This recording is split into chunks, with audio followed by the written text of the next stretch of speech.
সন্ধি বিচ্ছেদ করলে ফুট পা বল অর্ধগোলক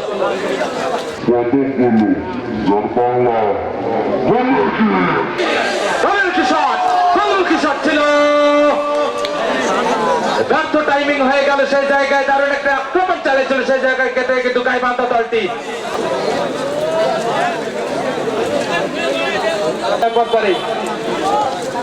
মানে আমাদের হেরে গিয়েছেন আলফা রাখতে পারেন নাই দুপালা সর্বস্ব হয়ে গেল সেই জায়গা থেকে রক্ষণ পাকে দায়িত্ব সামনে নিচ্ছেন রাইট ব্যাক পজিশনে পড়ে থাকা সেই জায়গায় ক্লিয়ার করে রাখলেন এই যাত্রায় আবার বল কিন্তু সেই জায়গা থেকে ওমেগা বল দখলের চেষ্টায় ব্যাকিল করেছেন নাম্বার 13 উদ্দেশ্যে কিন্তু রক্ষণ পাকে খেলা ধরে সেদিকে হেড করেছেন ডিজে শান্ত লম্বা হেরিং বিপদের সম্ভাবনা বল